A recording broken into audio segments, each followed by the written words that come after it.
Hey, gonna do a Facebook Live. Haven't done one in about a week now. I guess a little bit over a week.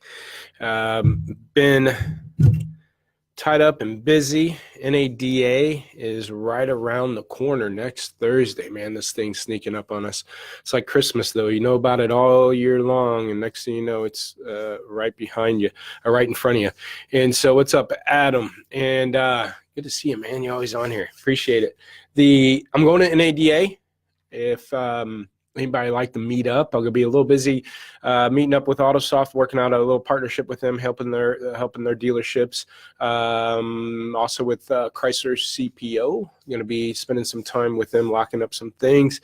Also, shout out to Frank J. Lopes. Get to do a live with Lopes session. He's doing 22 of those at NADA live from a booth down there. So looking forward to that interview. And then I also learned I get to do another interview with Dennis McGinn from Rapid Recon. It's going to be on a CBT News booth and actually do a interview with him. Both those interviews will be done on Saturday, so be a little tied up with some of those things, excited with what's going on. But if you're going to be at NADA, like to meet up, let me know.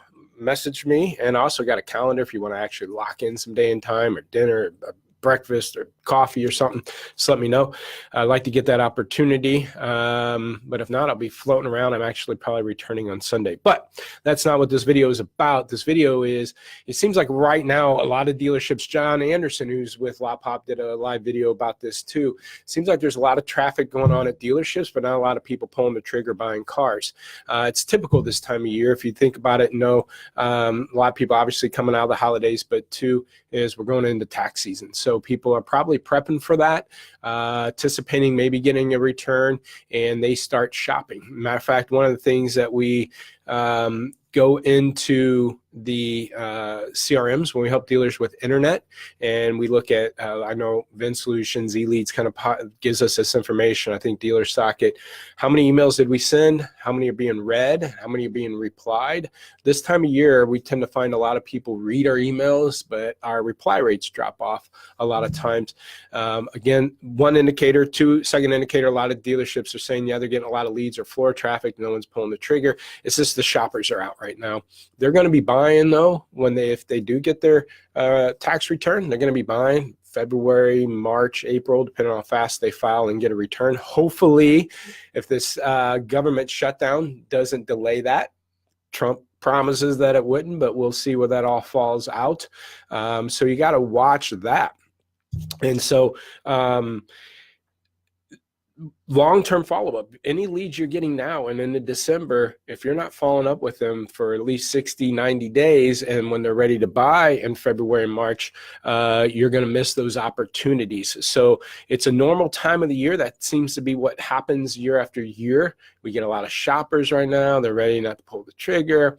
And they're maybe the 18 that they want, it's gone, and they're not ready. You want to wait to see if the 19 incentives get better, and all those things are happening right now. So you got to watch out for that. And again, make sure you got a long-term follow-up. Second thing, why grosses could be low. I did a post and I shared an image. I'm going to try to, I can't do it right now, but I think when the video is done, I'm going to put it in the comments of an image where we're breaking down dealers' inventory by age bucket. What percentage is 0 to 15 days old? What percentage of your inventory is here? 16 to 30, 31, 45, 45, 46, 60.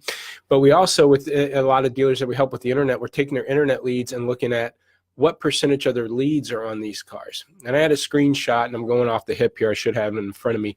But I had a dealer that had 20, 30% of his inventory was aged, 60 days or older. Guess where 43% or so of his leads were? On those age cars. So we've got a slight age problem. 20+% is a big age problem. But when you have 43% of your current leads on those cars, you're not making much gross. I realized that I was selling cars through the internet from 1997 to 05.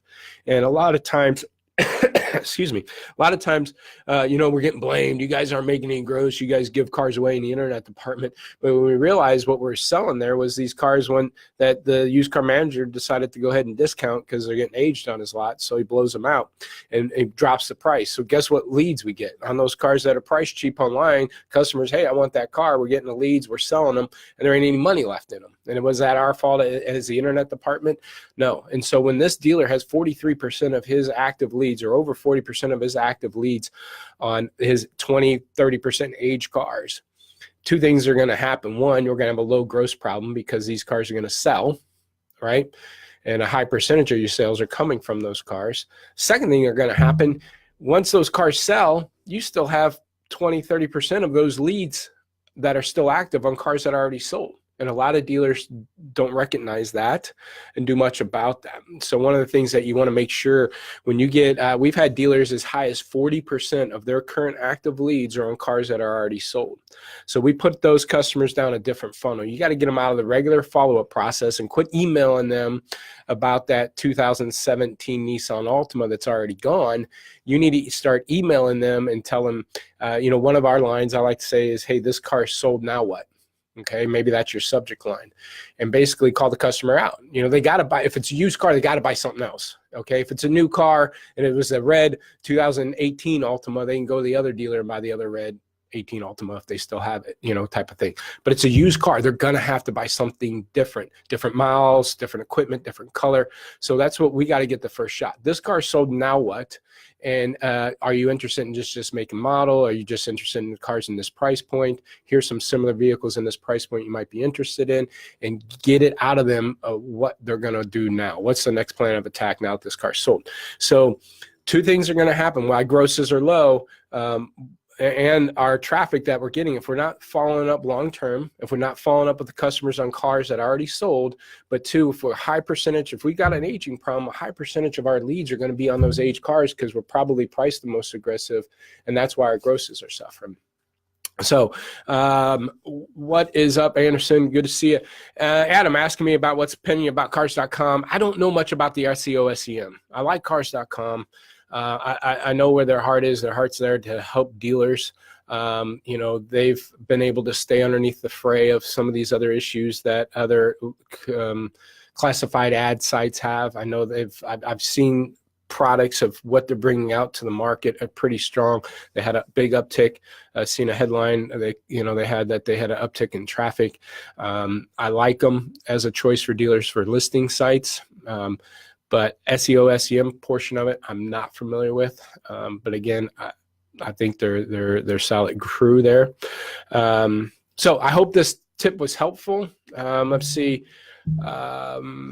We are super strict on 7-day pricing schedule and 60 days in my 2 stores, and we're exploding in those buckets. Yep. Yep, the age they had. So again, I mean, if you guys have aged cars, you're going to get a lot of leads on them if you're pricing them aggressive to get out. The other thing we're seeing real quick before I wrap this up is the market's moving really fast right now. Guys were a little slow, obviously, with the holidays and some weather in some markets. January's starting out slow. They're getting a lot of shoppers, so they're getting a little desperate. We got anybody to buy, so they're dropping their prices. So we're seeing a lot of dealerships pricing. It was 97% last week. Now it's 99% of the market because the market has dropped pretty aggressively. And it's going to be tough to be making grosses on those cars. And John said it on his live video too. One of the things I like to say is either step up or stand out. You either step up and get competitive with the pricing. And if you're not ready to do that because you're going to take a big hit or gross losses, well, then you better stand out somehow. Do an inventory, lot walks, videos and stuff, and long-term follow-up, communicating with customers, give them other options, give them value, get the credit app from them, give them a free, inventory or trade and appraisal forms and things like that to get the customer engaged. So step up or stand out this time of year because they're shopping. And if you can stay on their list, on their hot list, they'll be hitting you up when they're ready to buy. Hope this is helpful. See it at NADA again if you're there. I have a calendar if you want to lock in time. If not, just hit me up, jrice@lotpop.com. All these videos are on YouTube, and they're going to be posted live on a podcast to listen to also. Thanks.